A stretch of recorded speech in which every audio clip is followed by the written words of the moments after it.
3 times.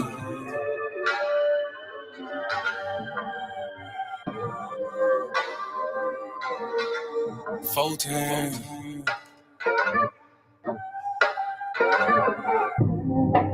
Doing gang things, living super clean. That done came up. Can't control us. 1 time for the men doing cane things. Dead fresh to the T, living super clean. 3 times for my folk that done came up. 4 times cause the man can't control us. 1 time for the men doing cane things. Dead fresh to the T, living super clean. 3 times for my folk that done came up. 4 times cause the man can't control us. Look at you done came up now. Get it how you live, mess the game up now. Ain't messing with yoga, but get the flame up. Hey, used to be Toby, but got your name back now. I see ya, paid under pressure. 25 lighters, got them all on the dresser. If it ain't for you then. If you a lame or a sucker, wanna dress you then. Grown up now, bump the childish ways. Got a wife and a bunch of kids to raise. Punch a clock side, hustle or a business you endure to ensure that all the bills is paid. Slow clap for your homeboy, could've turned out like your homeboy. Being on the same block, cooking up the same rock on the cell block lot with your homeboy. But no, you had vision, you had gold. Brand new you on the old time road, take care. Home where you bust your low. Black men don't tease, screaming Bondy ho. Real men talk, real king ways. Still in captivity, but minds ain't slave. Got a little wisdom while you PD grade. Giving out the knowledge on the stoop these days. 1 time for the men doing cane thing. Dead fresh to the T, living super clean. 3 times for my folk that came up. 4 times cause the man can't control up. 1 time for the men doing cane thing. Dead fresh to the T, living super clean. 3 times for my folk that came up. 4 times cause the man can't control up. 1 time for the folk that have moved up. Even if you had a slow start screwed up. Used to gang bang, now homie brewed up. Had a little plan, I had them blew up. Look at you like a man right now. Dressed to the T, smelling like a grand right now. And you ain't got nothing from a handout now. Just faith and hard work, gets it planned out now. You could've took a bunch of dusty roads. The hand dealt with a bunch of cards to fold. You stay hot while the world is freezing cold. The same plot, but the story's never old. Slow clap for your kinfolk. Could've been asking what your info.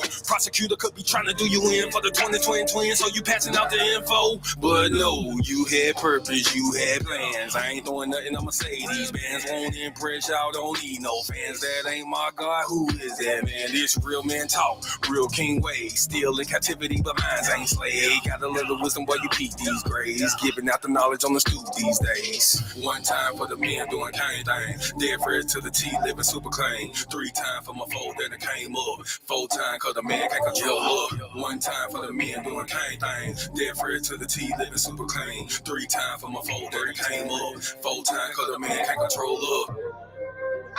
Yeah, real man. Sheesh. Yeah. Doing cane things. Living super clean. That came up. 1 time for my king doing king things. Mom these hoes cause he know he got a good thing. I submit and I cook and I clean and I never hold back on that wop, I'ma let it rain. Made me honest, I got a ring. All praises to the most high, let it sing. A real man able, sister never came. And I ain't going nowhere, this is not a game. Look at you, girl, you lonely right now. Settling for bums instead of men the most high. He provide and protect so he get our respect. And he leading us aboard when it's I don't really think you hear me though. You can't cross this bridge on some billy goats. Let them save you in the end like a Seminole. Be help me, shout let the silly go. 1 time for the men doing cane thing. Dead fresh to the T, living super clean. 3 times for my folk that came up. 4 times cause the man can't control up. 1 time for the men doing cane thing. Dead fresh to the Shalom and shalom, sisters and cousins, and praise the Lord, saints. It's your favorite housewife, Miss Mana. Sorry, y'all. I had to go over there and push a button. Good evening. Good night to you all, wherever you are. Shabbat shalom. If you are observing the Sabbath and the sun is still upon you, I think we got like a few more minutes of sun left here on the East Coast. So greetings and salutations to everyone. I know I was not here last week. Please forgive me, you guys. I had to work, okay? I was working, and you know that's the only thing that could keep me from you all, work or family. So it was one of those things. Sister Delta, shalom. Angelina, shalom, sis. I missed you guys so much last week. I really did. I was so sad. Please excuse the the lighting, it's not what it usually is. We had to use the lighting for something else. So y'all just work with me. You know what I'm saying? Work with me. Okay.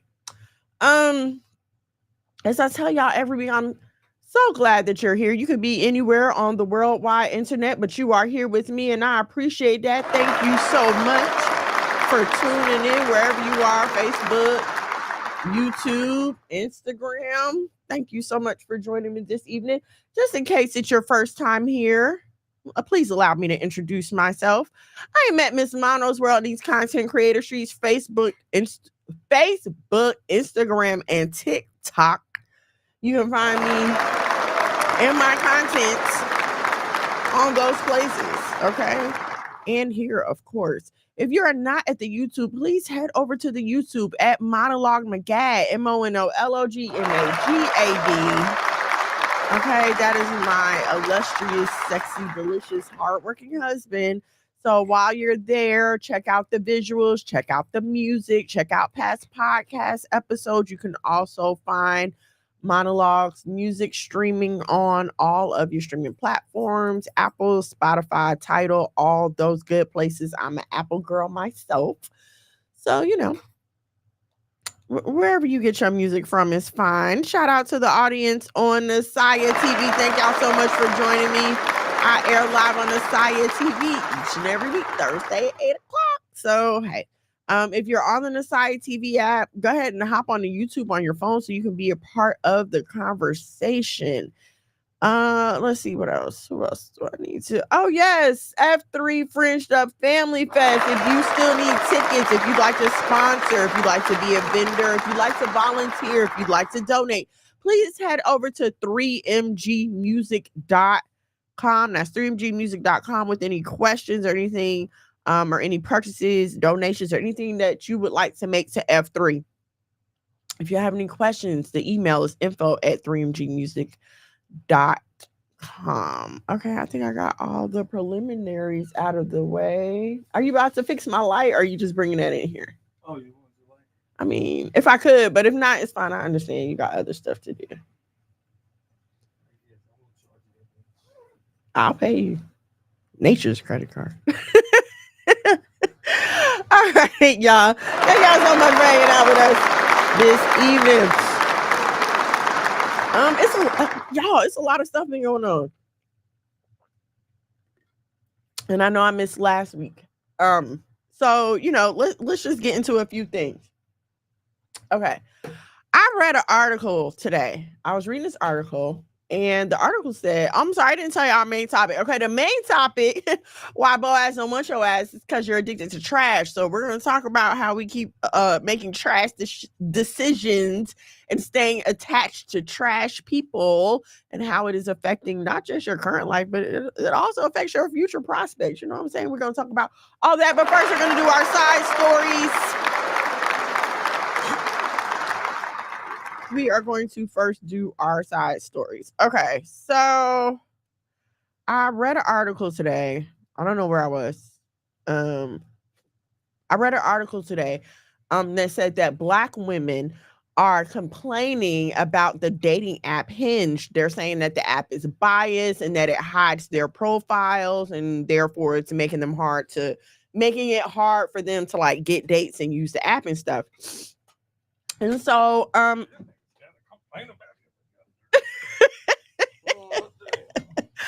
so, Monologue McGad, ladies and gentlemen.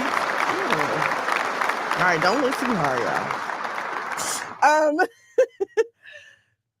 Yeah, so they're saying that the app is, see how he get me distracted? They're saying that the app pushes down their profile and, you know, they aren't getting a fair chance.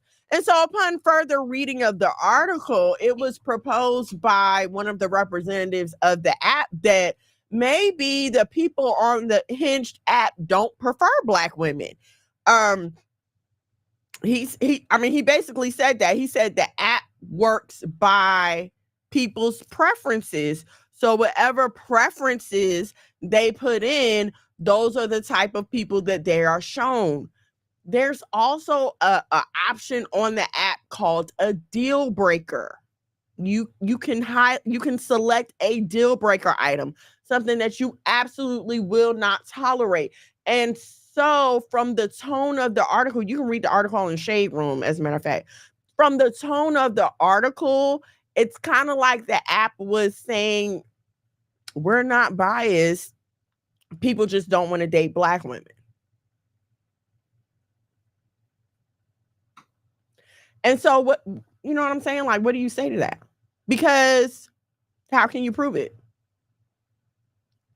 And this is the thing that people like when we talk about white privilege. As a white woman, you never have to wonder, do people just not like me because I'm white, or is it really something wrong with me? You never have to wonder that. You never question if the color of your skin is a reason that you're having trouble doing a thing. And so now we have this dating app basically saying, hey, Black girls, nobody on this app wants to date you, and that's why you're not getting any dates on the app. And I must say that if I was a Black woman, you wouldn't have to tell me twice that you don't want me on your app. I say this all the time, I don't understand why we keep fighting for invites to parties we're not wanted at. They don't want you in their club. They don't want you at their party. They don't want you there. I don't understand why we have such a hard time acknowledging that. And instead of us leaving this app, you'll just sit there and complain, but you don't understand that you are still allowing your body, yourself, to be counted as a subscriber. You have an active profile, you're an active user. So you are then helping these people make money off your body, while at the same time they're telling you nobody wants you because you're Black. Are you kidding me? I can't make this up. I cannot make this up. Hold on, y'all. Honey, I need some tissue, please. Can somebody bring me some tissue? Okay, sorry. So, you know. At your service, madam. Thank you so much. It's never a dull moment with this guy.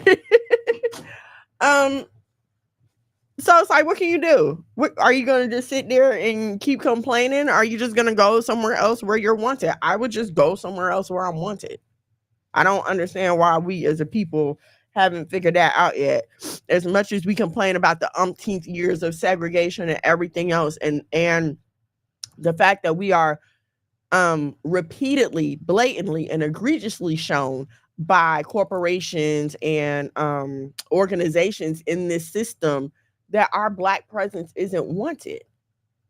You know, to me, it goes back to the whole fake segregation thing. It's like, we're constantly trying to bully ourselves into spaces. We're constantly trying to like make people feel bad for not wanting to be bothered with us. But, you know, I think about this a lot because I was watching something and it was talking about how, you know, the British Empire went and colonized, you know, a lot of brown people. And reading the comments, it's easy. It would be easy for a non-Caucasian person to be upset, because in the comments, the Caucasians are saying, oh, y'all are mad because we civilized y'all. And if y'all would have beat us to it and da-da-da-da-da. And yeah, you want to sit there and get mad. But at the same time, it's kind of like, I can't get mad because in all reality, it's just kind of like being a sore loser. Okay. Because guess what? If my people had the turn, I'm sorry, y'all, this necklace is getting on my nerves. Okay. If my people had the opportunity to dominate and run the system, I want my people to dominate and run the system. And I'm be laughing at y'all too. Don't act like you wouldn't. We do it now. Like, we know that we as Black people are just superior at certain things. We know we cook better. We know our hygiene is better. We know we're more athletic. We're more talented. Like, we know these things about ourselves. And so we brag on that. So let's not act like if we had the opportunity, we wouldn't be doing the same thing.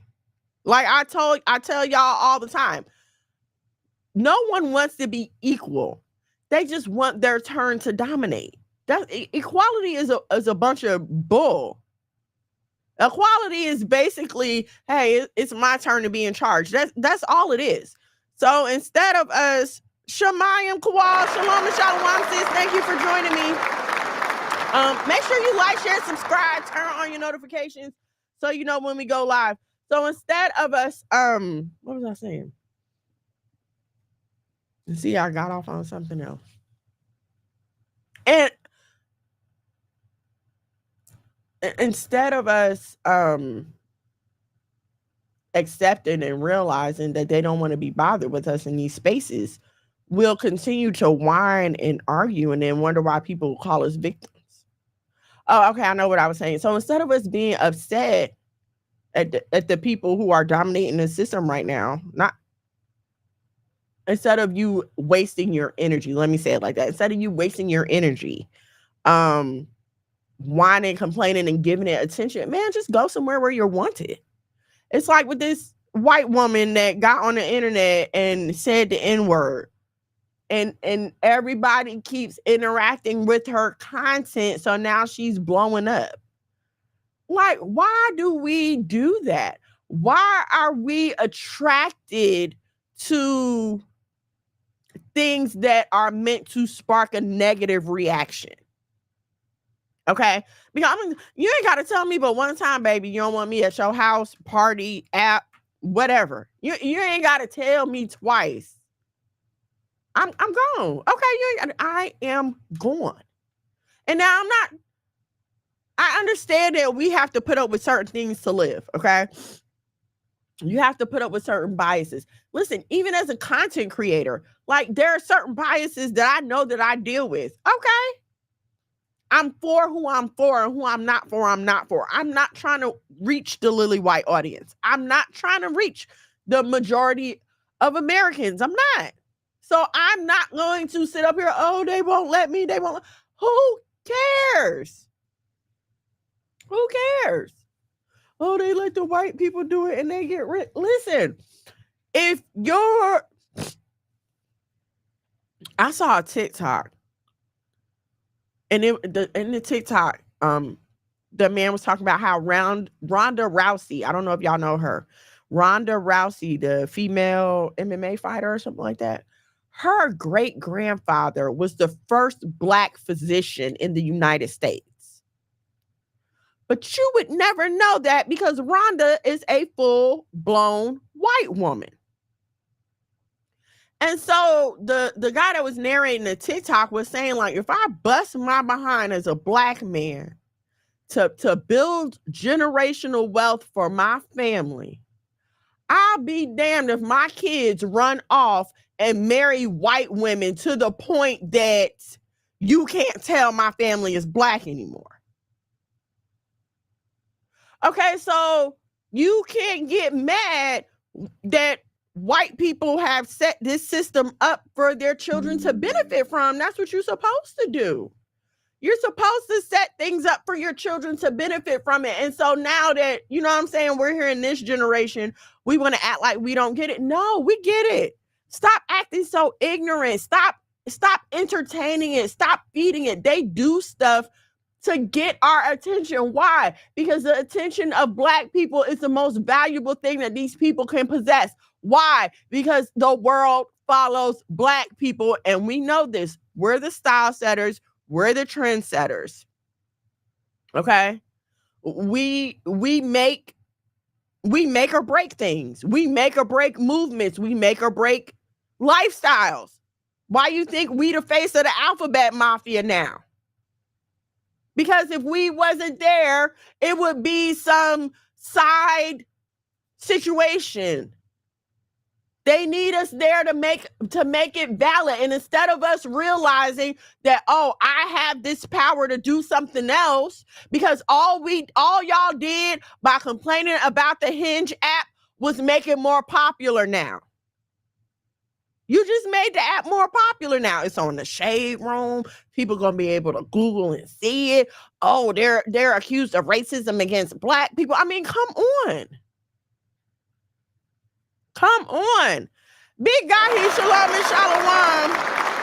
I don't know how my white ass got here. I don't either, sir.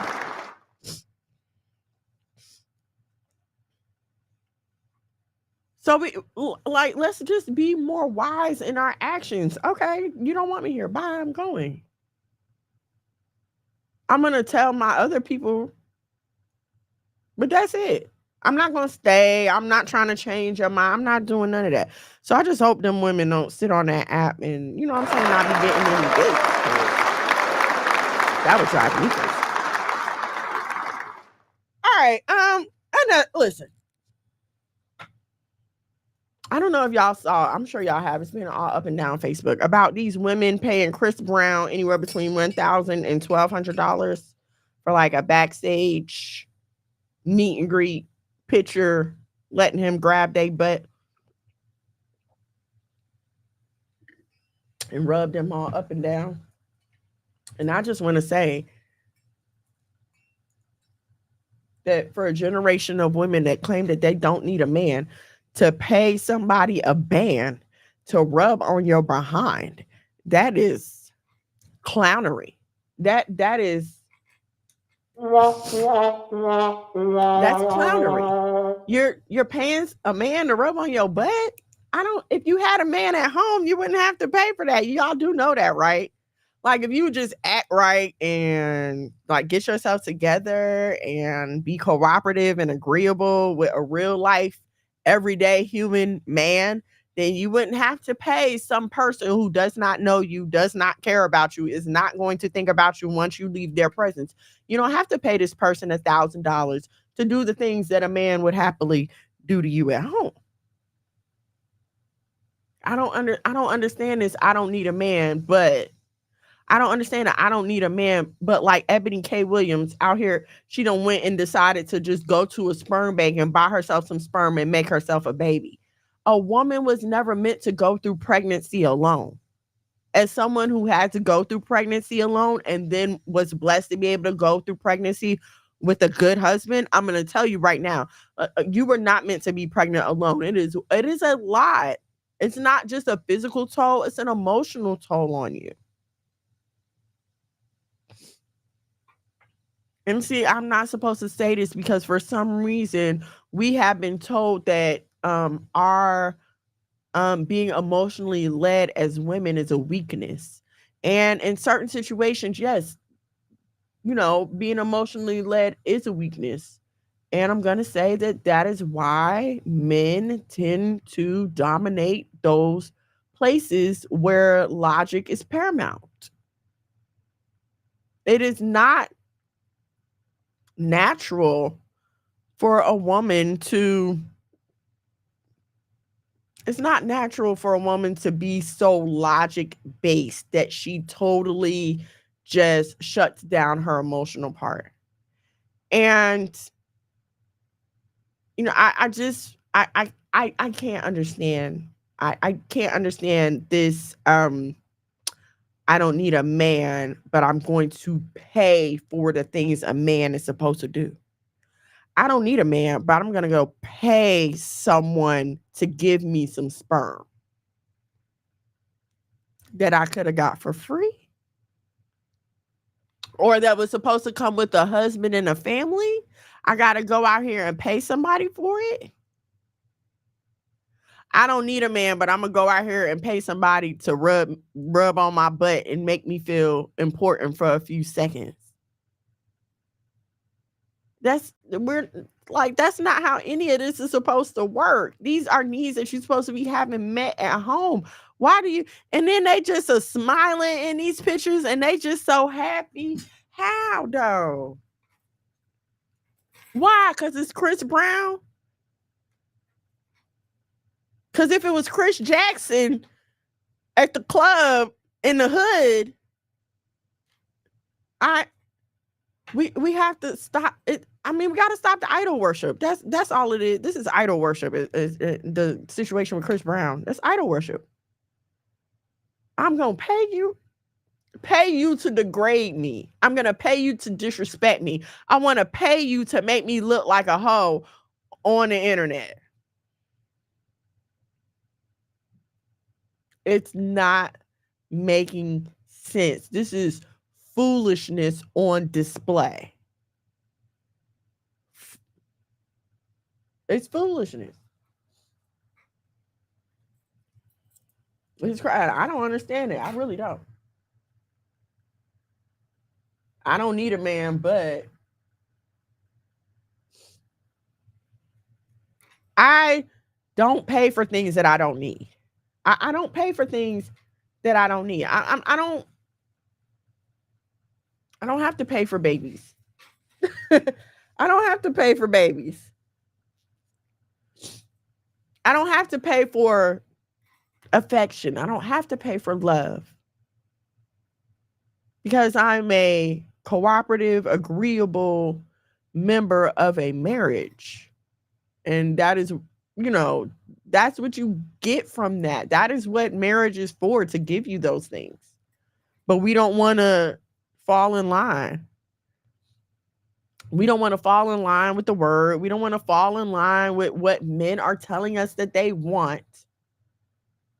And that's crazy to me. Because if I'm saying I want a man, how dumb do I look taking advice from a woman on how to get a man? Especially a woman that ain't got no man. Babe, you can't tell me nothing. Nothing. Not a lick of sense at all. No sense, no self-esteem, no self-worth, no self-value, none of it. They are devoid of all of that. They paid to become groupies. Basically, to have their picture taken so they could be acknowledged as groupies. Basically. And we're not talking about 18, 19, 20-year-olds. There's some women my age up in them pictures. I don't understand. No, I do understand. This is what walking in rebellion will have you walking around looking like. This is what happens when you walk in rebellion. When you refuse to obey the Most High, it had you out here looking like a fool. It have you out here buying sperm from a sperm bank. I don't understand paying for it. I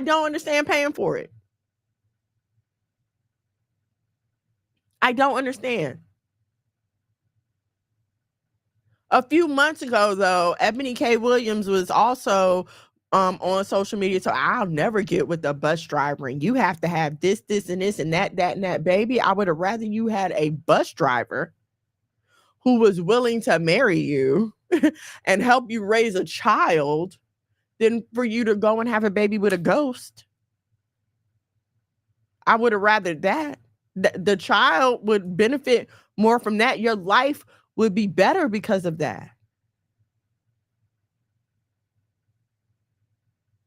But we keep buying into this.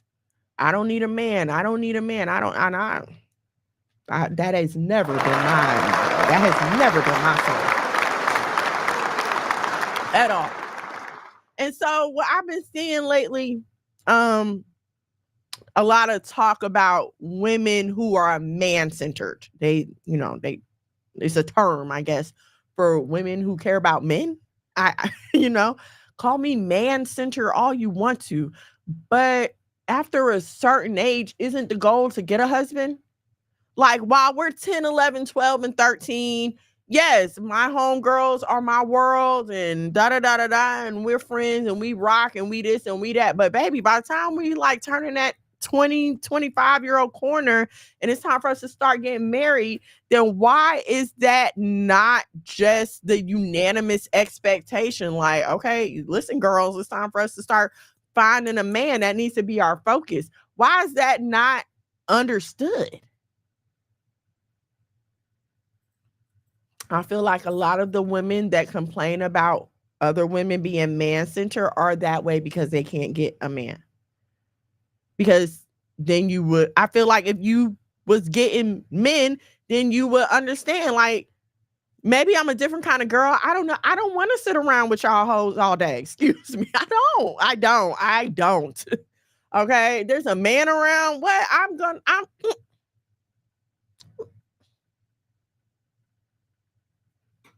I've never understood that. Like, after a certain age, no, that don't. And maybe, I don't know, maybe it's just the women I grew up around. But like my older cousin, she always made that very clear to me. Like, girl, listen, this is the focus right now. Like, we can hang out, but if one of my dudes call them out, okay. That's what you want, then that's what you're on. Why am I mad at that? Unless, again, you either cannot enjoy this life that I'm living, or you know what I'm saying? That's just not where you at. And that's if that's not where you are, then that's no reason to be mad at the next woman. You just know, like, okay, that's what she doing. She looking for a man right now. Cool. But I've never, I don't think I've ever, as an adult woman, had a girlfriend that would choose me over her man. I don't want you to. You know what I'm saying? Like, I don't want you to, because I'm not gonna do that for you. So I don't know. I don't get it.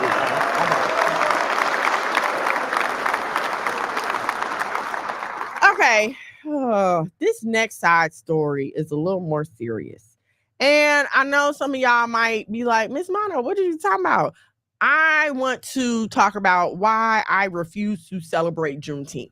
Okay. And I know it's supposed to be the celebration of the emancipation of Black people. And they finally told the slaves in Texas that they were free. And we're supposed to celebrate that. What? You want me to celebrate the fact that some people stayed under the bondage of slavery longer than others because Texas was still under Confederate rule at the time that the Emancipation Proclamation went forth. So when everyone else was getting the message that they were free, slaves in Texas could not. You want me to celebrate that? You mean the very government that allowed it to happen? I'm going to go back and ask you to please federally mandate the celebration of when y'all decided to let us free, please. Let me show y'all this video on TikTok. And this should show you what they think of your Juneteenth. This should show you what they think of your Juneteenth. Now, do y'all see this man right here? Pay attention to that man right there. Man, what the fuck, man? Get your ass on, boy. Do you see? Now, this is Billy Porter. This is Billy Porter, okay? And if y'all don't know who Billy Porter is, he is like one of the most flamboyant gay Black men that you are going to find in the media right now. And he has been for a while. How this qualifies him to sit next to the president during a so-called Juneteenth celebration, I'll have no idea. But the fact that you chose this homosexual Black man who is currently dressed as a woman, he had on a dress and his hair is all long and stuff, currently dressed as a woman, this is who you choose to have in the front row at your celebration of Black independence. This is your picture of Black independence.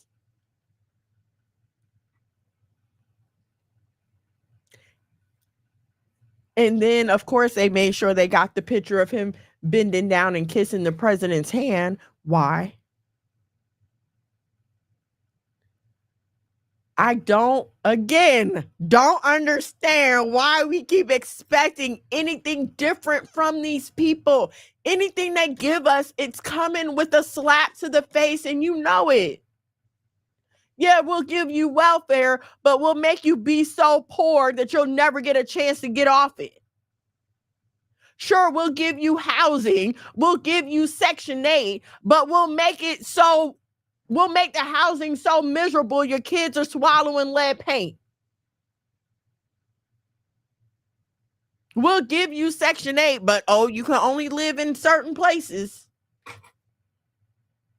We'll give you the holiday, but guess who we're going to make the face of? Come on.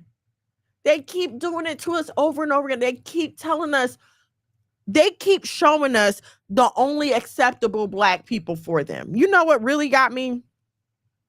Let me see if I can find this commercial.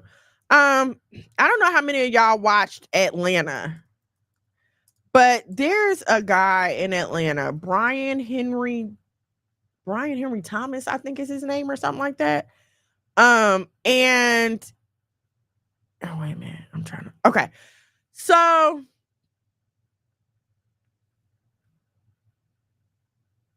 I'm going to show y'all this video and then we're going to talk about it.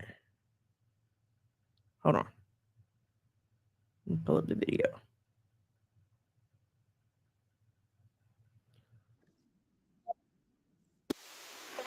Style is fun. Again, when the music Okay, this guy right here in the orange. Pay attention to him. starts, grabbing the chair. Doesn't matter if it's your outdoor style or not. I'm sorry, Carl. This is me in chair form. I don't see it. This one's perfect for you. Okay, so now I don't know if y'all remember this dude from Atlanta, okay? But in Atlanta, his character was not soft at all. He was a rapper. Matter of fact, he was a local rapper named Paperboy, right? And I think he was a drug dealer too. I don't remember. But nothing was soft about his character at all in Atlanta. But every role I have seen him in after Atlanta has been soft and effeminized. Why? Because this is the only way we're going to accept you Negroes into our society. The two black men in that commercial. And now it's only two black men in the whole commercial. And this is supposed to be a neighborhood. This is supposed to be a neighborhood setting.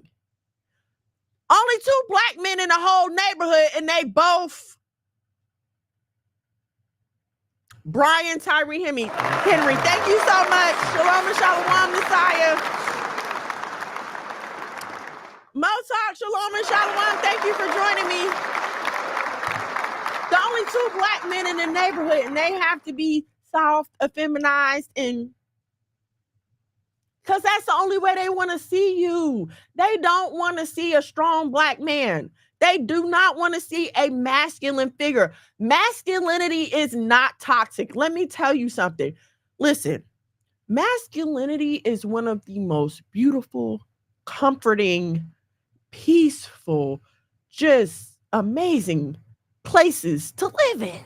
I love having a man as the head of my household. Are you kidding me? I can tell a difference when he's not here. I don't feel safe. The kids don't feel as safe when he's not here. We all notice when he's not here. We've been conditioned to believe that every other man in the world has a right to guide their family. They have a right to guide their household, except for the black man. We'll see a white man guiding his wife and children. Oh, look at that. Look at him being such a good dad. You'll see the Asian man doing it. Oh, look at that. He's so wonderful. But as soon as a black man, why he got to be so controlling? Why he talking to you like that? Sis, you ain't got to take that from him. We do it to ourselves. And this is what I'm saying. As black women, we're complicit in our own destruction. Y'all be standing right there next to him like, yep, that one right there, right between the eyes. Get him. No, you may not come out and physically and just blatantly say you hate black men, but your behavior, your spirit, your attitude, everything about you says it. See, that's the thing about like hate, especially when you refuse to acknowledge it. It creeps out in the things that you do and the things that you say. So the people around you pick it up, but you're so used to living like that and thinking like that and not thinking that anything's wrong with that. You don't realize you're showing your card. It's just like, you know, how we complain about microaggressions in the workplace or even just being out in public.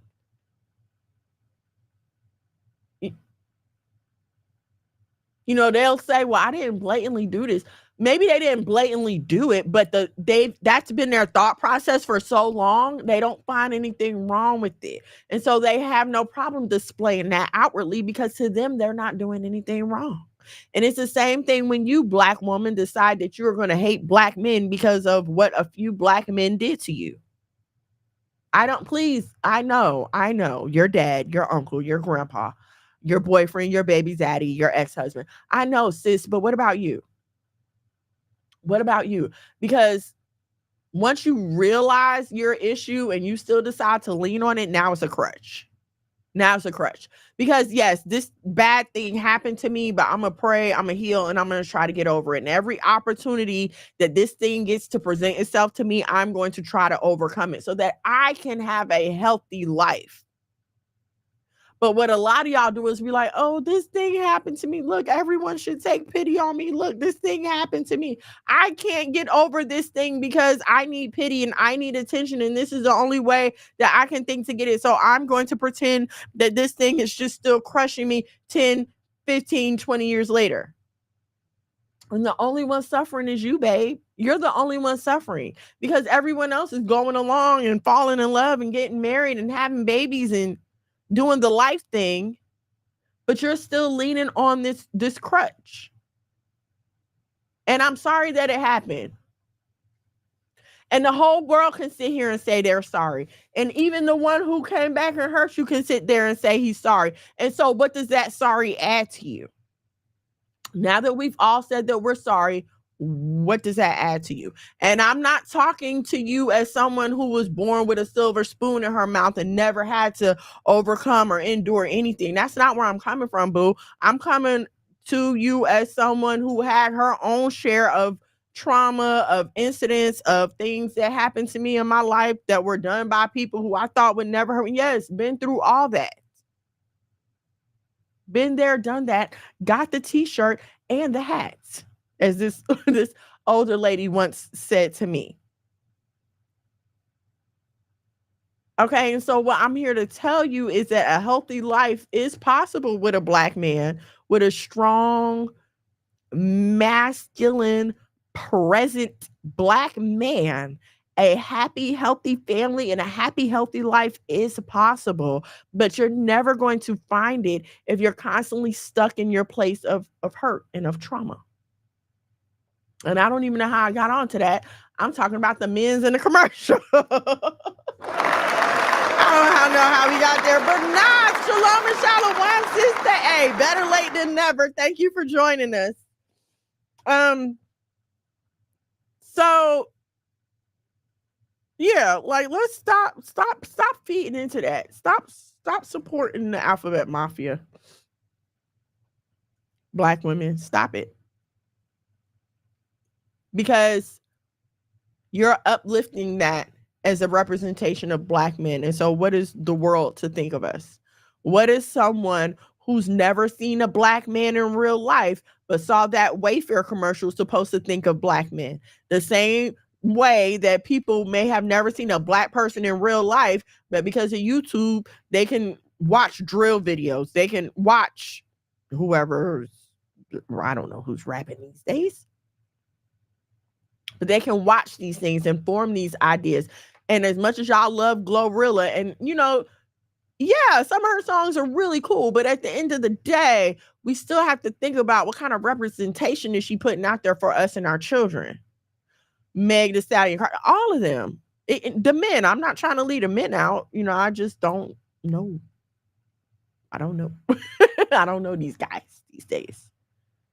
But you know what I'm saying? It's the same thing. So we got to do better. Like, share, subscribe, turn on your notifications so you know when we go live here at the House of Mono. Okay, so I wanted to finish talking to y'all about Juneteenth because, of course, you know, I went and I was reading about the life of Black people after slavery ended. And, you know, I was trying to really understand, like, what are you asking me to celebrate here? What are you asking me to observe here? And so, exactly, it's all trash. It is. And so imagine all your life, you've lived in one place, you've lived this one life, okay? Even as inadequate as it was, there was a roof provided for you over your head. There was clothes provided for you, in whatever form they came. You had food in whatever form it was. You know what I'm saying? You had your needs met. It may have been the leftovers, but your needs have been met. And so then one day someone just knocks on your door and is like, yeah, you got to go. You're free now. You're no longer a slave. You got to go. I'm not going to give you anything to help you transition. I'm not about to go out here and find you a place to live, or I'm not about to give you a stipend, to live off of for a year or whatever until no, none of that. You just got to go. You want me to celebrate that? I'm supposed to celebrate that. Are you freaking kidding me? Like the stuff that the things that we are asked to ignore, it's the list is getting too long. So you want me to celebrate after you kidnapped us, bought us here, sold us, whipped us, beat us, raped us, killed us, and everything else that you could think to do, tried to exterminate us. After all of that, then you finally decide, hey, go ahead, you're on your own here. No land distribution. No financial aid, no financial support, nothing. No, and there were Black people suing for reparations even back then. Black people, after emancipation, were suing their former slave masters.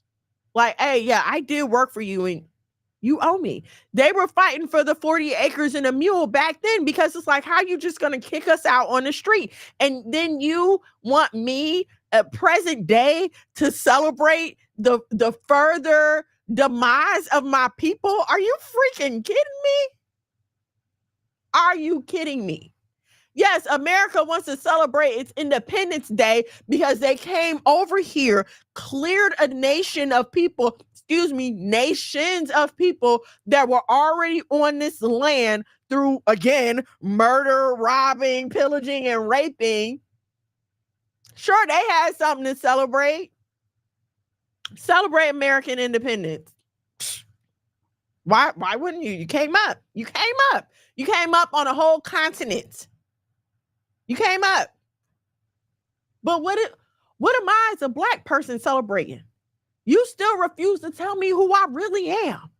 Even with all the evidence, even with all the history, all the archaeology, even with everything that has come out, and let's just say the past 5 years, y'all still refuse to acknowledge who we really are. You still refuse to tell me where I came from. You just want to tell me I'm from Africa, which is a vast continent with, I think, 53 or so countries.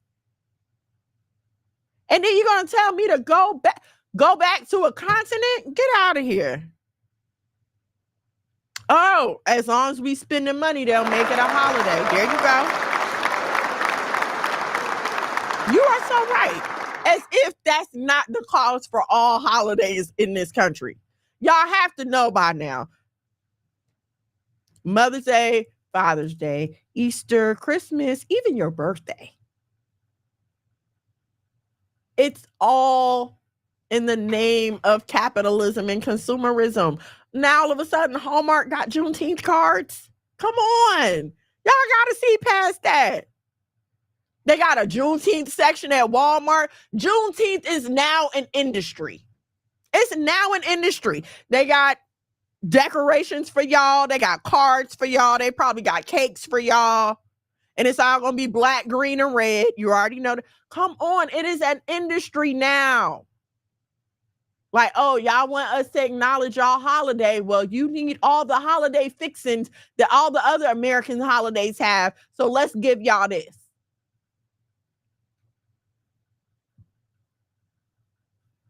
We couldn't just leave it at a day off. Y'all couldn't just take the day off and be like, cool, we got it. Psh.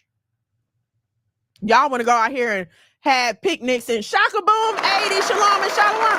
Juneteenth ice cream. That is ridiculous. It is, they keep making a mockery out of us. And we keep celebrating it for some stupid reason. I'm so sick and tired of it. I really am. Sometimes it's embarrassing to be a Black person and a critical thinker at the same time. It's hurtful. It is. It's insightful. And not insight as seeing, insight as in making me upset. INCITE. Because are y'all that dumb? Are we this dumb? Are we this dumb? And I learned a long time ago that when they taught us how to read, they did not teach us how to read to think. They taught us how to read in terms of, okay, these are the words and this is what it's supposed to mean. But instead of us just saying these are the words and this is what it's supposed to mean, we're supposed to be saying, okay, what did you leave off of here though? What else is there? Oh, you're going to give me a Juneteenth celebration, but what all does that come with? Right? And then why is it during Pride Month? Why is it during Pride Month? And y'all's Black president, because I refuse to acknowledge Barack Obama as a Black president. I'm not doing it. I'm not doing it. I'm sorry. From the day that I was old enough to understand what they meant by Black people, because none of us are Black, baby. I am a nice golden shade of brown here. As soon as I was old enough to understand what they meant by Black people, I understood that to mean American descendants of slaves. I understood that to mean that the reason that you are in this country is because your ancestors were kidnapped and brought here as slaves. But now all of a sudden you're going to put this Kenyan man in front of me and tell me that he's Black like me when he grew up with a white mama and had all this other stuff going on in his life that is not a typical life experience of an American descendants of slaves. You're going to tell me that because his skin is brown, that all of a sudden now he can relate to me when he's had a life that is nothing like mine?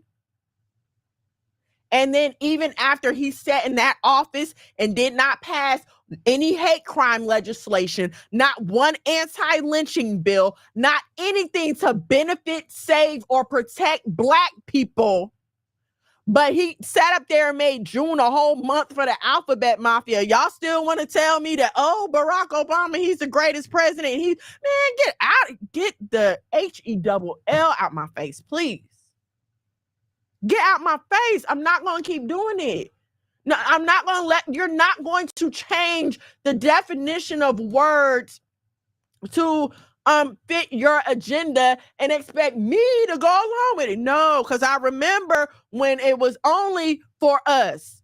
Only we were Black. And being Black was something that was looked down on by all other brown people. They get upset if you consider them Black. Even some of our Latino brothers and sisters, like them Dominicans and Puerto Ricans, if you go to the Bronx, run into one of them Dominican girls and tell her she's Black, you're about to have a fight on your hands. Y'all don't believe me? Google Ice Spice and see how colorist she's been lately. Google Ice Spice and see how she was calling Black Twitter the shea butter community. And listen, we all like to laugh at Cardi B, but she got attitude about Black girls too. She's definitely referred to us as roaches and other things. So stop trying to make me think that all of a sudden now all brown skinned people are the same, because we are not. We are not. I thought about him when you said Pride, because he did it. He the one that made June Pride Month. He's the one that passed the legislation for them during their time. Mind you, Trayvon Martin happened during President Obama's tenure, but did he pass any anti-hate, any crime bills on behalf of Black people? No. It's so bad that if I get on here and make a statement about a Zionist, I can be condemned for hate speech and everything else. But a white woman can get on here and use the N-word all she wants to. And not only does she not get condemned, not shut down, she gets promoted on a platform. Get out of here. Imagine if you still had to work around this ignorance. It's so annoying. I bet it is. I don't know how y'all hold y'all tongue. I'm glad I don't have to be out in that foolishness. When I do have to go out in the foolishness, I try to go when there are no crowds out. Like, I want to do stuff early on Monday morning. I want to do stuff, Monday through Wednesday, early in the morning. So I don't have to deal with people. I'm telling, like, it's so ridiculous. I went to Target the other day to pick up an order, and it looked like a man that was handing me my stuff, but he had his nails painted and his hair was colored. So I was like, okay, I would usually say, thank you, sir, but I don't know what to say to this person. I'm tired. And he married to Big Mike. Stop it. Stop, please. I'm going to say this about that. The fact that it's even a possibility means that I'm not going to sit here and deny it. I'm not going to sit here and deny it. I don't know them people up front. I don't know what they smell like. I don't know what their breath smell like. I've never seen them, touch them, or anything like that. So I'm not going to attest to anything about anyone that I don't personally know, simply because it is a possibility. It happens. So how can you? I don't understand people that will sit here and fight you to the tooth about Michelle Obama's sexuality. Me personally, I whatever unit of care that you give, I could not care less than that. Okay, I could not care less. But we can't ignore this. You can't ignore it. Too many people are saying it. And again, it's a possibility. Like with the whole Kanye being a clone thing. Some people are ready to fight you tooth and nail. That's real Kanye. I don't care either way. But the fact that it could be a possibility.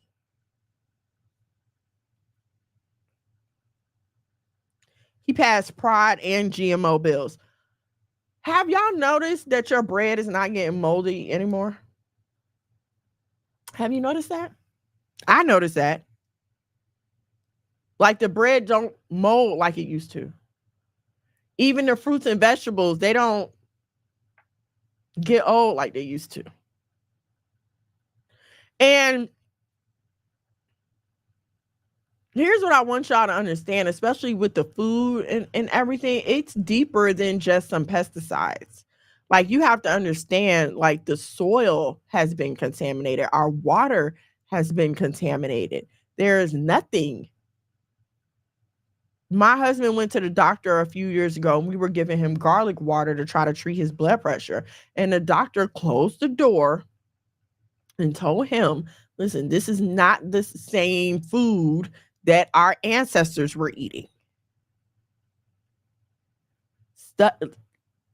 Read about Monsanto. Take some time this weekend and just do a deep dive on Monsanto and how they've completely changed the farming industry and how they basically made it illegal for farmers to use their own seeds.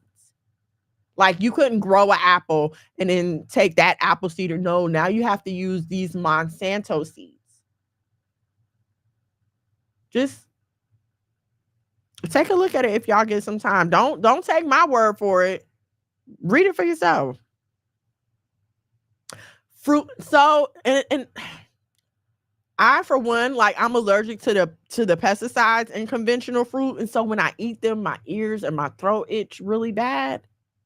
And that wasn't always like that. That didn't start happening until I grew up, until I was an adult. And I did see an allergist about it. And he said that, like, yeah, people are allergic to these pesticides and they start to build up in your system after eating them for so long. And then you start to have reactions like later on in life. It's crazy. The non-moldy bread blows me away. It's scary as heck. It is scary.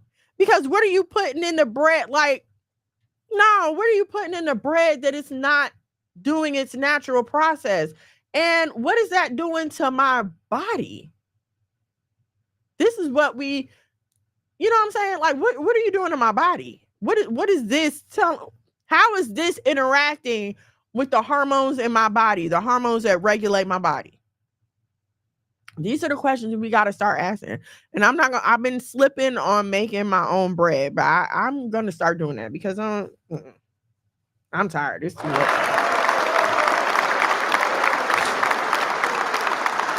Like, share, subscribe, turn on your notifications so you know when we go live here at the House of Mono. Let's get into our main topic. You're a trash addict. That's why Boaz don't want your ass. Listen. I often, OMG, that explains so much. After I eat fruit, my ears and throat be itching all the time. Yes, that is from the pesticides. It's from the pesticides. And even like sometimes with organic fruit, it's not as organic as they say it is. So I really can't like eat fruit like that. Like I can't just pick up an apple and eat it. I love plums. I can't just pick them up and eat it like that. I usually just have to like have frozen fruit. So that doesn't happen. But yeah, the itching is horrible.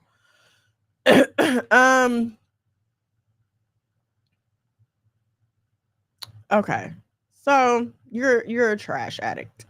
And I brought this up because I have ran into a few women and I've talked to a few women, and it seems to me that, we'll sit and we'll talk and we'll come up with a plan and they'll be like, yeah, I'm gonna do this, I'm gonna do that. And I'm like, yeah, okay, go ahead and try it, blah, blah, blah, whatever.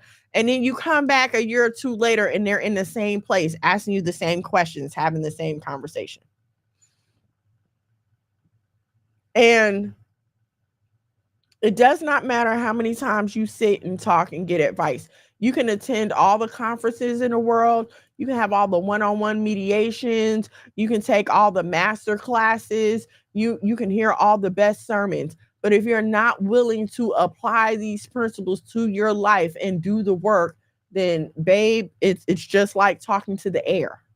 You're not going to move forward. You will sit there and pray and ask the Most High and He will give you the answer. And because it's not the answer that you want, you will totally turn around and walk away. And now listen, I've gotten some answers that I didn't want from the Most High either. And I'm not saying that I haven't been at that place where I'll be like, wait a minute, are you sure about this?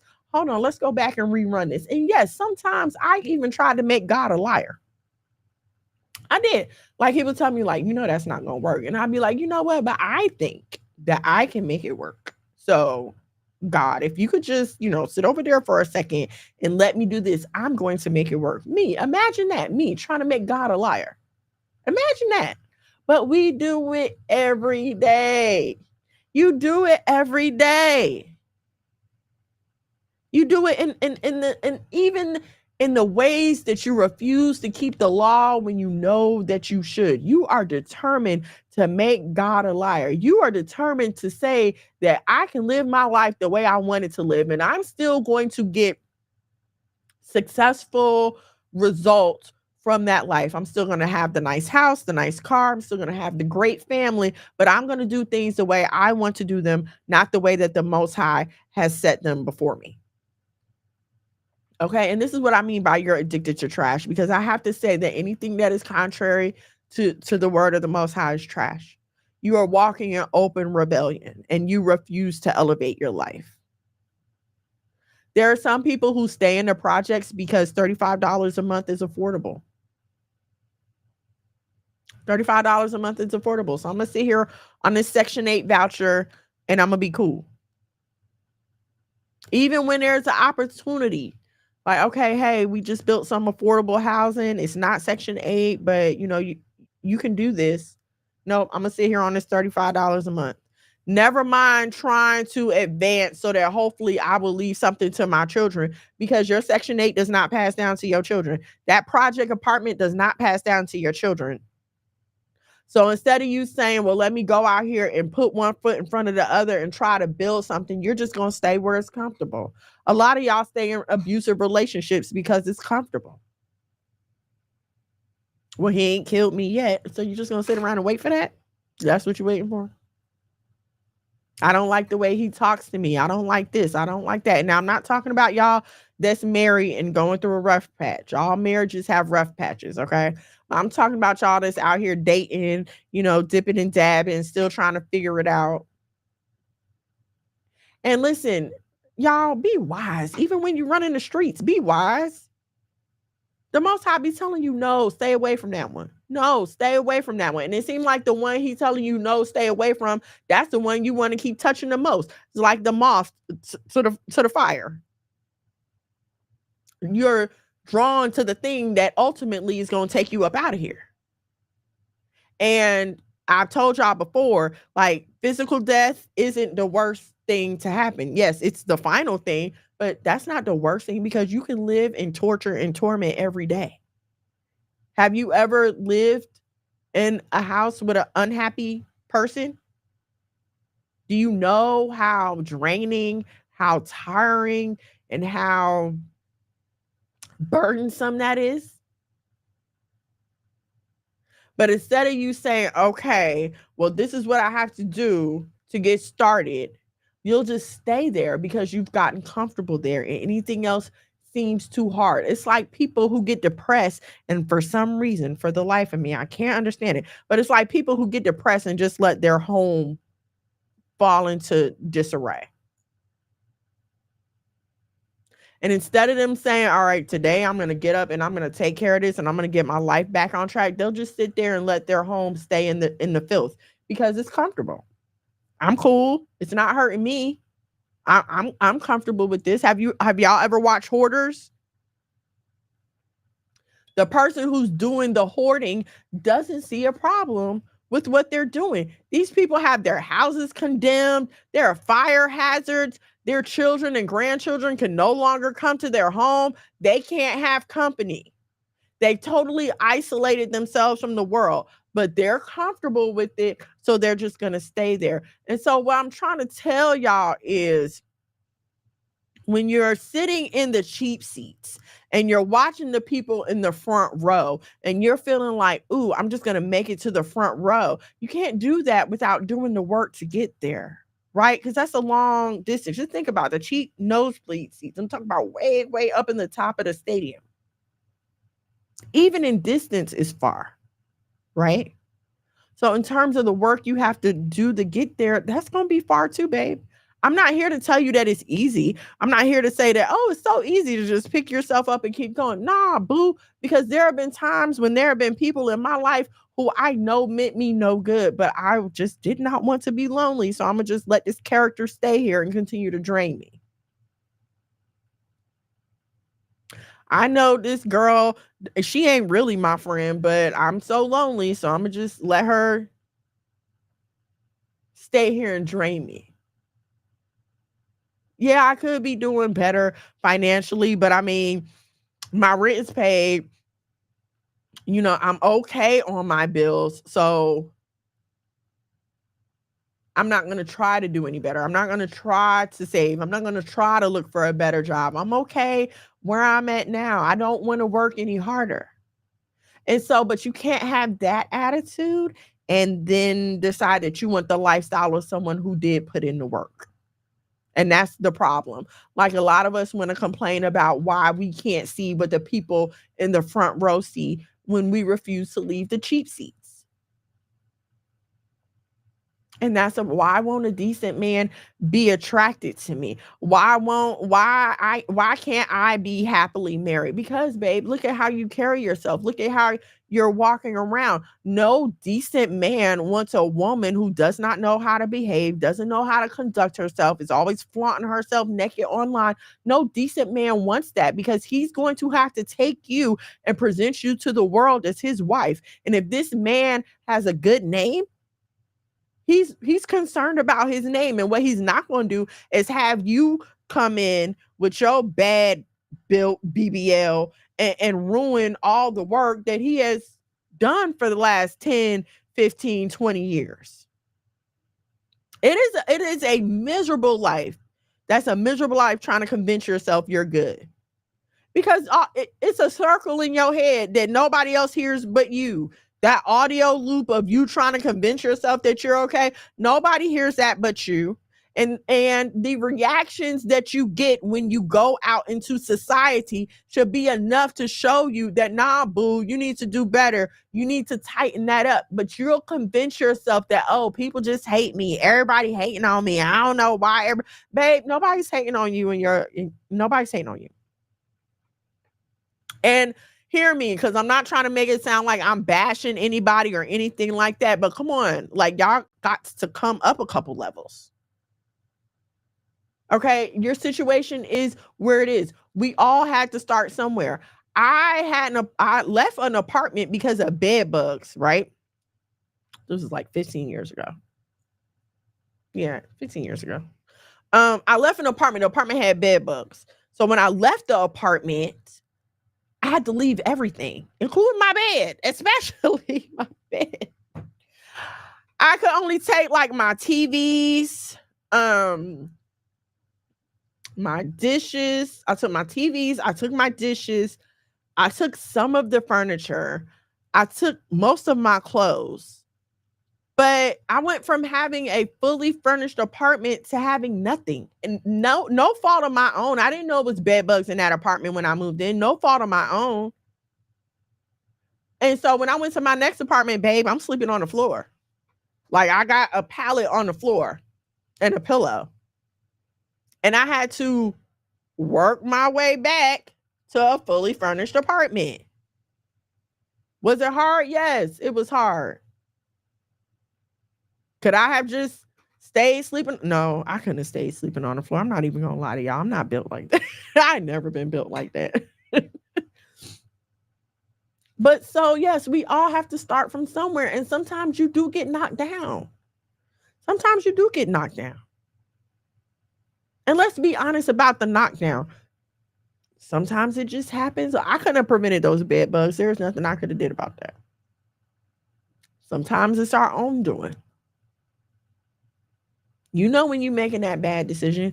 You know when you was out at the club and you decided you wanted to ball out with everybody and you went ahead and spent that money you know you wasn't supposed to spend. And so now you having trouble paying your bills. Now your phone getting cut off. Now your water cut off. Nah, you bet that on yourself, boo. And so next time we're going to make better decisions, right? When we realize that we bring something on ourselves, we're going to try to make better decisions about that. Okay, because what you can't do is walk in open rebellion to the Most High and still want his blessings.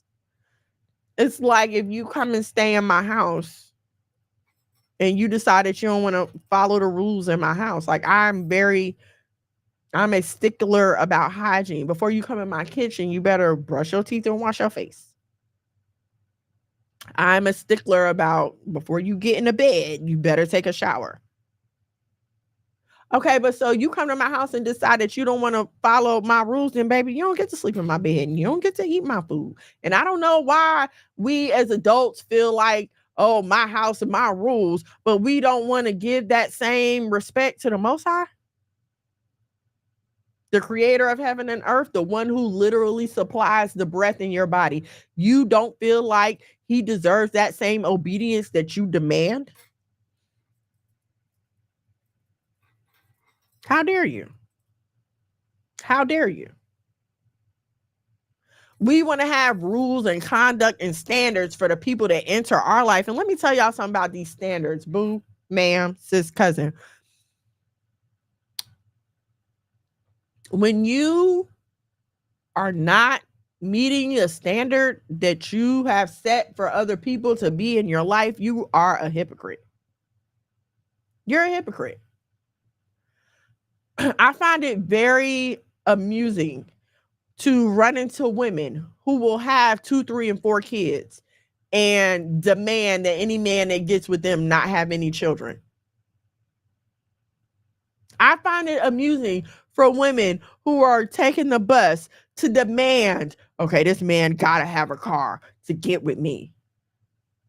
Why do you think that a man wants to pick you up from the bus stop? And listen to me. Yes, I understand that men are supposed to be providers.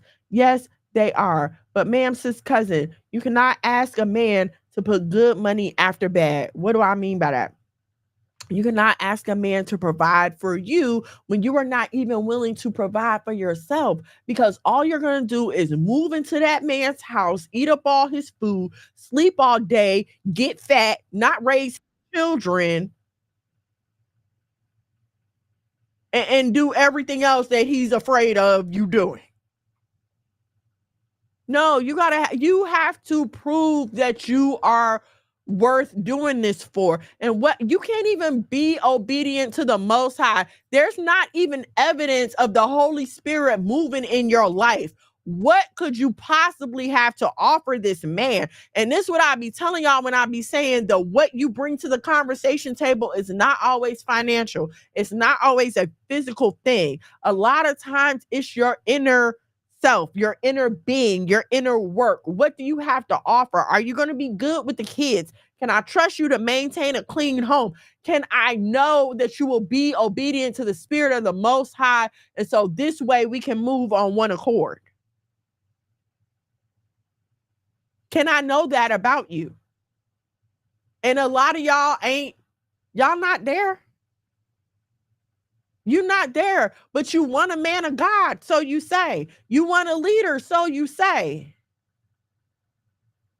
You look at myself and women like me who have men who are in prominent leadership roles, and y'all will look and wonder, oh, why I can't have a man like that? Why I can't have a man like that? Are you a woman like us? Are you a woman like us? You'll sit back and look at what other people have and think that you want that. And yes, you should want that. But are you willing to do the work that it takes for that?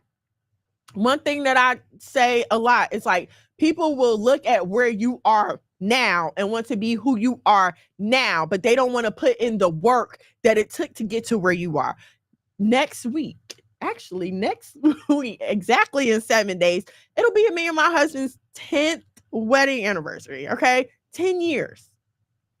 You want to be the 10-year Mono and Miss Mono, but you don't want to be the year 1 Mono and Miss Mono. You don't want to be year 2 Mono. You don't want to be Mono and Miss Mono when we had to build our businesses. When I couldn't afford to get my hair done and I couldn't afford to get my nails done and there was no makeup.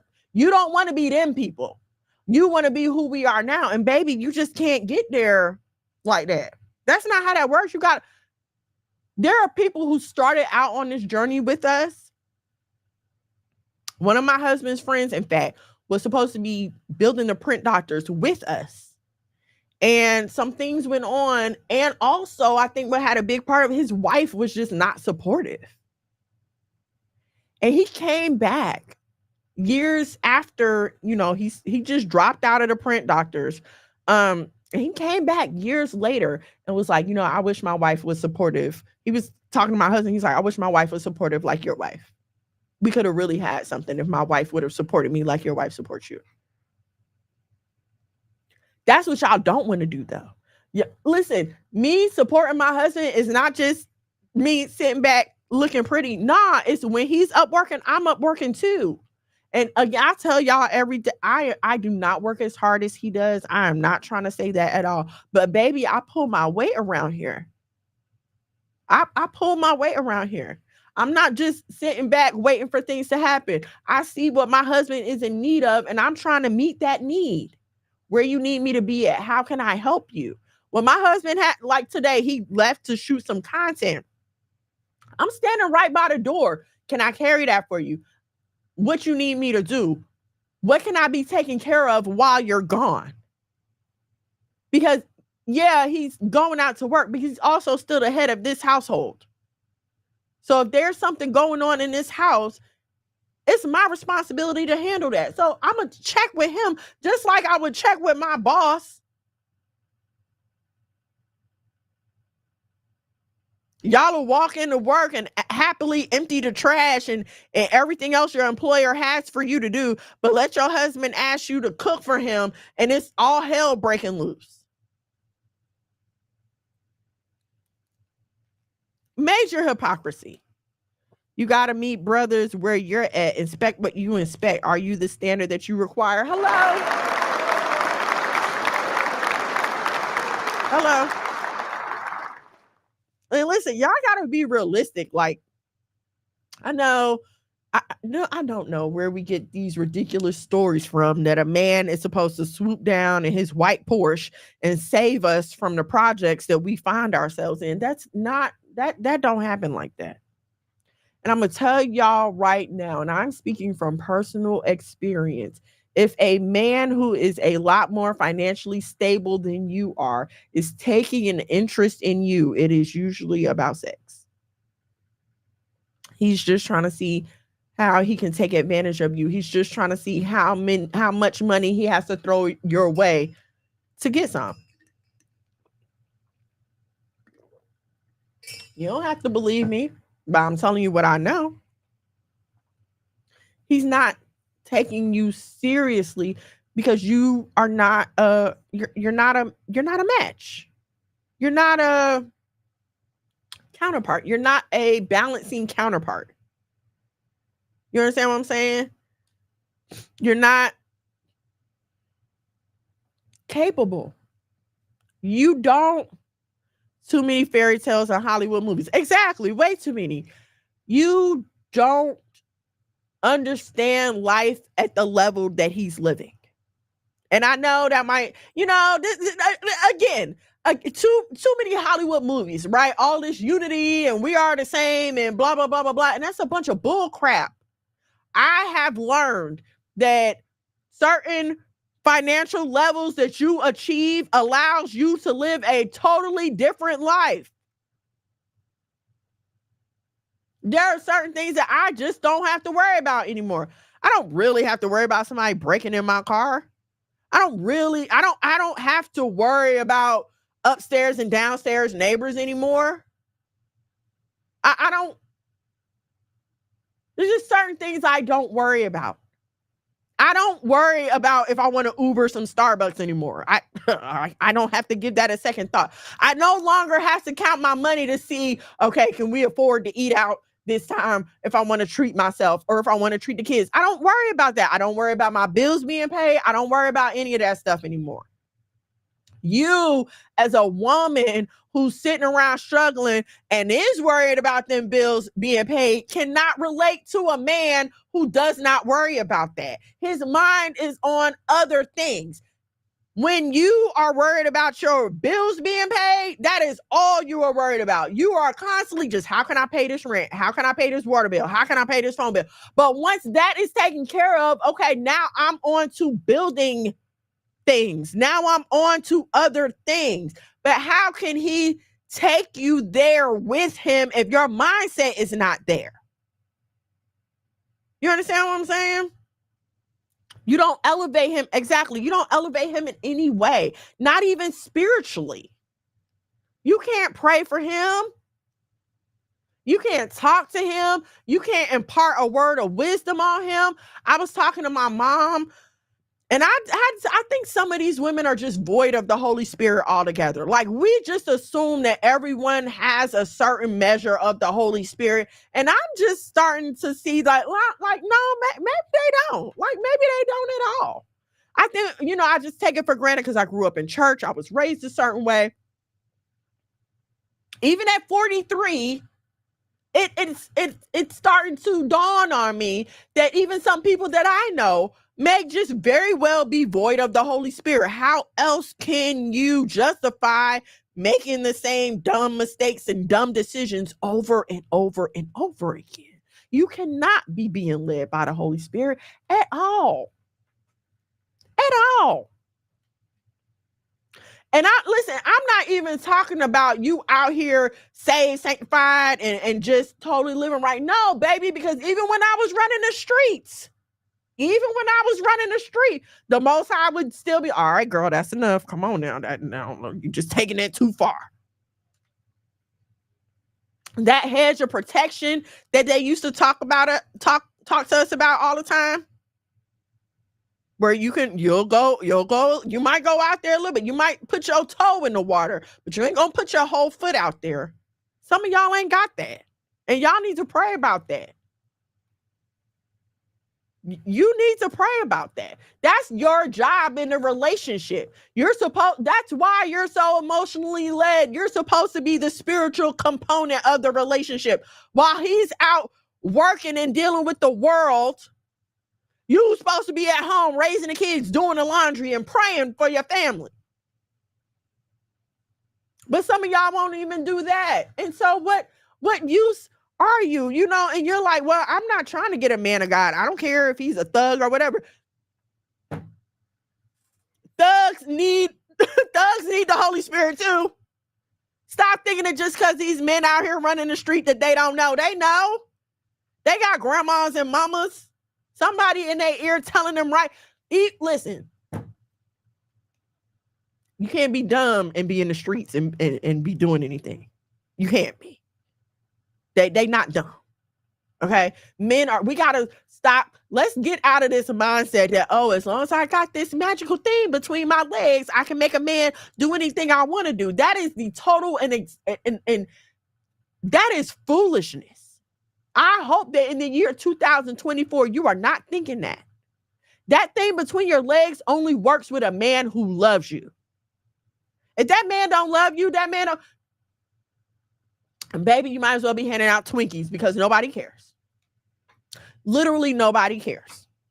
He's just there to do what he got to do to get some, to quell his curiosity. And he might come back a few times. And y'all might carry on for a few months, friends with benefits and all that good stuff. But you'll never be more than a friend with benefits. I was watching Love and Marriage Huntsville, and there's this newly married couple. But the issue is that the man was dealing with this woman for like 15 years. And then he just up and married the other woman. And she's trying to be like, oh, well, you're my friend. You know, you were my friend, whatever. But the now wife is like, but ma'am, you was just a jump off for 15 years. Why do you feel like he owed you anything? A man will jump off on you for 15 years. I don't know if I can say this, but hear me. Okay. Sometimes comfort is better than new. You understand what I'm saying? Like, new shoes are cool, but sometimes you just want your worn in pair of Birkenstocks. A new bag is cool, but sometimes I just want my regular old tote where I know everything is. You understand what I'm saying? So do not feel like because he been humping on you for umpteenth years that means anything. Because when the woman he wants comes along, he's going off and he's going to marry her. Praise the Lord. Elevation starts at the bottom. Absolutely does. Insanity breeds delusion, or should I say delusion and breeds insanity, since being devoid of the Holy Spirit breeds delusion. And that makes sense.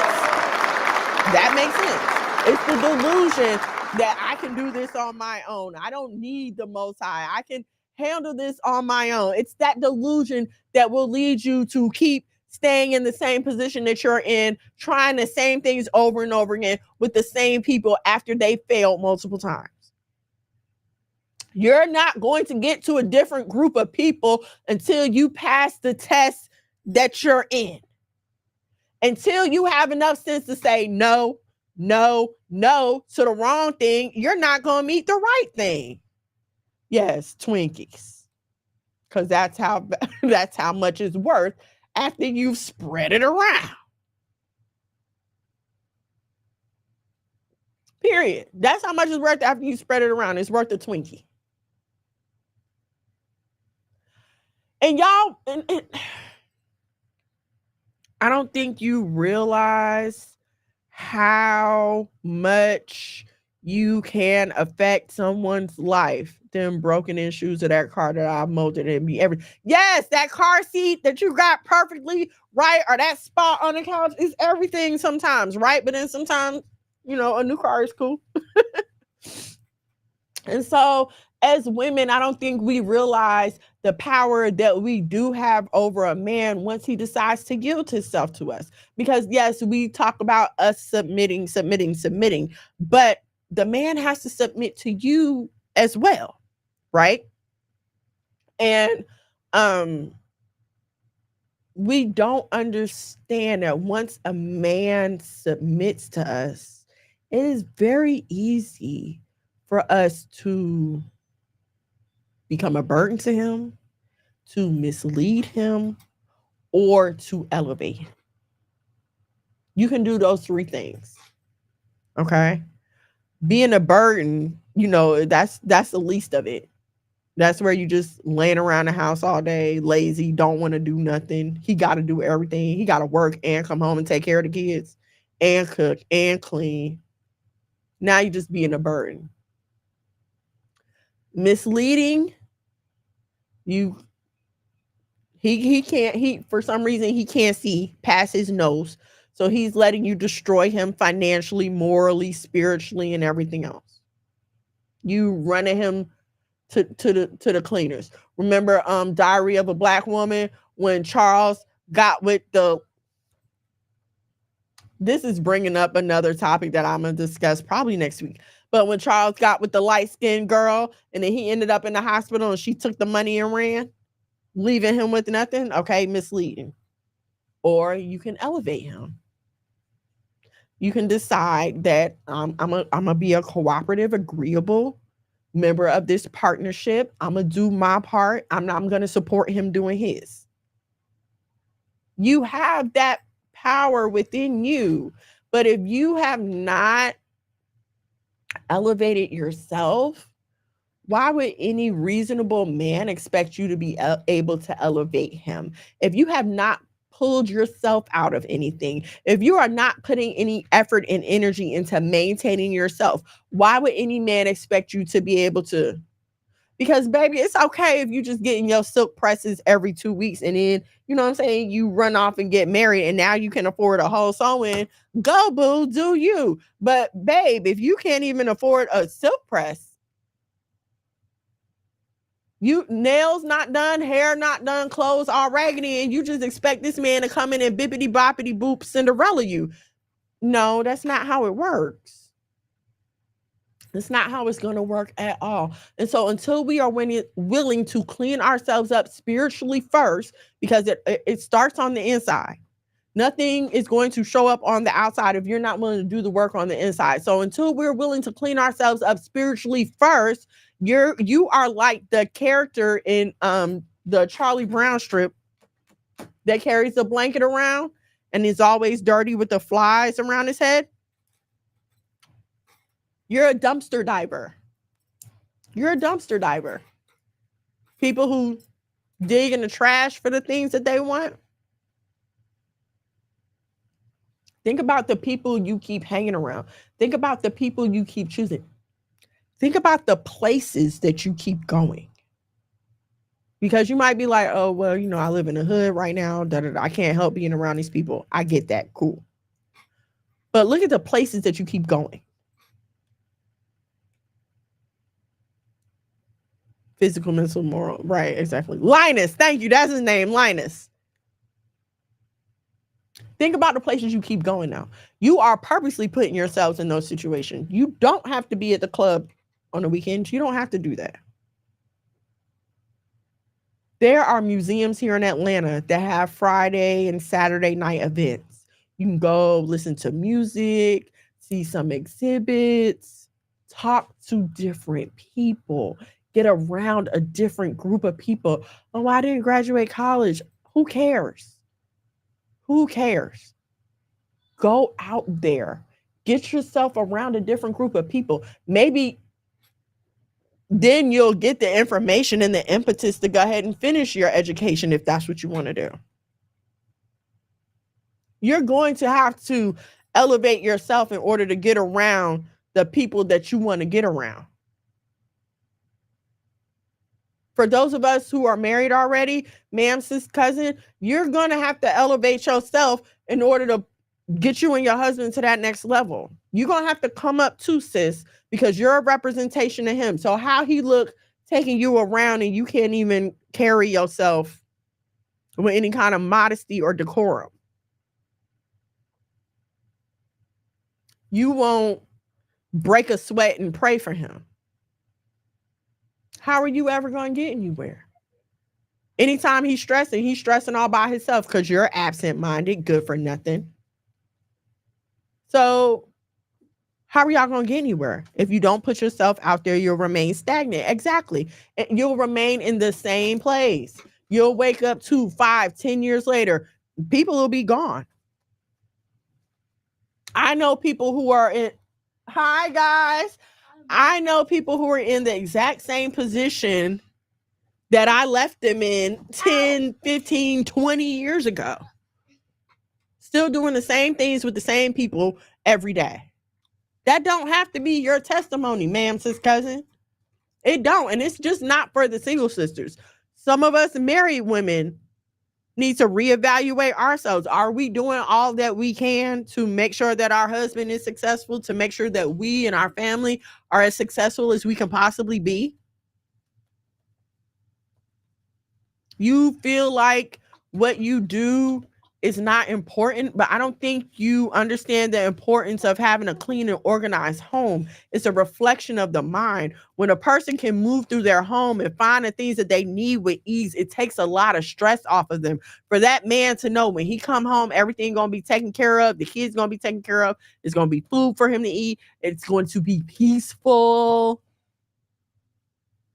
That takes a lot of stress off of him. Now, instead of him going out to bars and other establishments or being in a hotel room with some hoochie, spending money, instead of that, now he can come home and focus on how can I enrich my family, because he's happy to be home now. He wants to be home now. So now he's home. Now y'all have opportunities to talk. Now y'all can plan and build different things, but you can't do any of that if you are not creating an environment that that man wants to be in. Yes, that's your job. That's your job, to create an environment that he wants to be in. What do you think the job of a wife is? We bring beauty, we romanticize, we soften life. So when he come home, he should be able to shed the armor that he had to wear all day and just be. But that requires you to elevate yourself. You have to come out of that selfish, well, what about me? What about me? What about me? When you partner with the Most High, and it is your goal to appreciate and elevate and make your spouse happy, you will be surprised at the return on your investment. The Most High ain't never been a liar, and he's never let me down.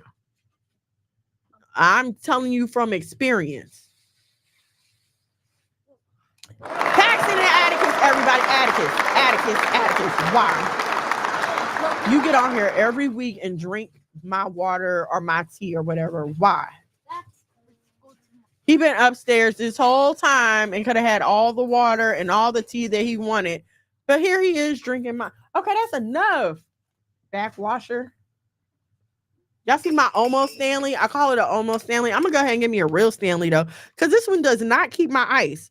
I put ice in here, like 8, it's gone. It's still cold, but my ice is gone. Yeah, the ice.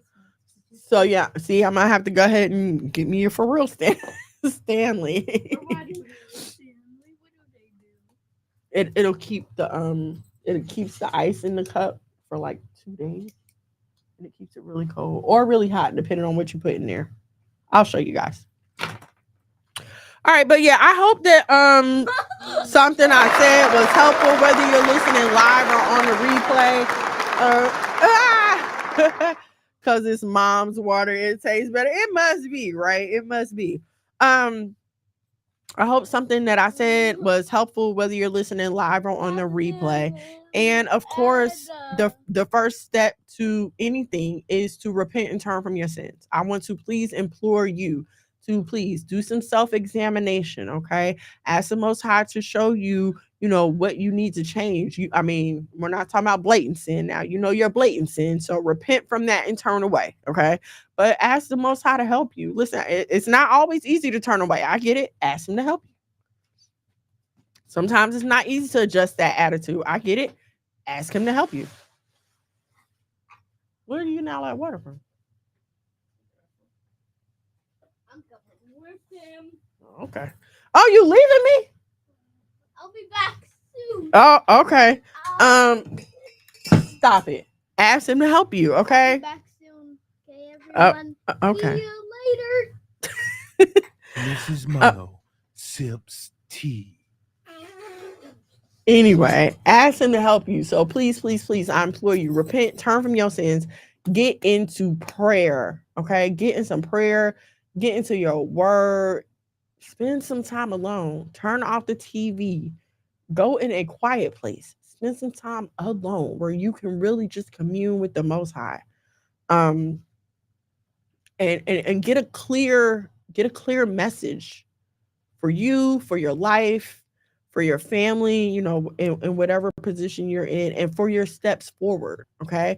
I want to see my sisters continually growing and elevating. I want to see our Black family strong and happy and loving and being an example to the world. Okay. And we all have to work together to make that happen. But Nas, I love you. Thank you so much, sis. All praises to the Most High. He said deuces. Yes, Atticus threw us the deuces real quick. Come on, you want to talk about the businesses or no?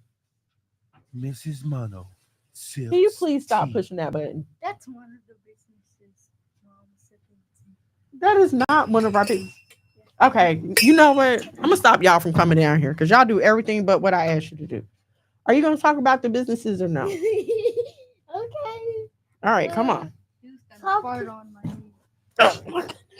Who's okay? So top tier parties are the bouncies, and the dogs are Mono's West Side Police, and Print doctors. the print doctors are the shirts. Is that it? F3. What about F3? F3. Tell them about F3. When is it? F3 will be here July 7th. Very good. July 7th. Do not forget about F3, you guys. The festivities start on the 4th. It's 4th of July weekend. I believe all the festivities start on the 4th. There's a meet and greet on Saturday. There will be a Sabbath service Saturday morning. And then the main event is on Sunday. So please, again, if you have any questions about F3, want to buy your tickets, become a vendor, a sponsor, or donate, head over to 3mgmusic.com for all of that. If you have any questions, group rates, stuff like that, info at 3mgmusic.com. Let's see what else. Okay. So, y'all, and I think I might still do it, but I wanted my husband to be here with me next week so we could do like a love and relationship question and answer type show. But I think he's busy already. So I may just do it by myself. But I know y'all don't, you know what I'm saying? I know y'all like to hear from him. So we'll see what we can do. We'll figure out something to do. Anyway, thank you so much for joining me this evening. Again, I appreciate y'all's comments. You have no idea, okay? Because I just be sitting here talking, wondering, like, am I making sense? So I appreciate each and every one of your comments. I appreciate your interacting with me. Thank you so much. I appreciate all the love you show me and my family, even these boys who come down to do nothing but drink my tea and my water. We appreciate y'all so much. If something I said was helpful to you on today, or you would just like to donate to the efforts that we have going on over here at the House of Mono, you can head to the Cash App $ the House of Mono. Now the Cash App is totally different from F3. So if you want funds directed to F3, go to 3mgmusic.com. If you would like to direct some funds toward the ministry here at the House of Mono, $ the House of Mono, $1 or $2 will do. I thank y'all so much. $1 or $2 will do. Tell them. $1 or $2 will keep the Lord away. The what? The landlord. We don't have a landlord, so that's not going. And $1 or $2 wouldn't help if we did. He's just learning what a landlord is. So, yes, a landlord is someone who owns a house and lets other people live in it. Did I ask you to push that button? Yes. All right, it's time to go for the boys. Take over the. All right, y'all, it's time to go. I'm out. Love y'all so much. Shalom and shalom. I will see you in these content creator streets. Good night. Living super clean. Daddy came One time for my king doing king things. Mom these hoes cause he know he got a good thing. I Tune in to Why Boaz Don't Want Your Ass with your host, Miss Mono. Shalom and shalom, sisters and cousins, and praise the Lord saints. It's your favorite housewife, Miss Mono. Every Thursday from 8 to 10 p.m. live on YouTube at Miss Mono's World and Monologue Magad. Now also available on the Saya TV on Roku and Fire Stick. Why Boaz Don't Want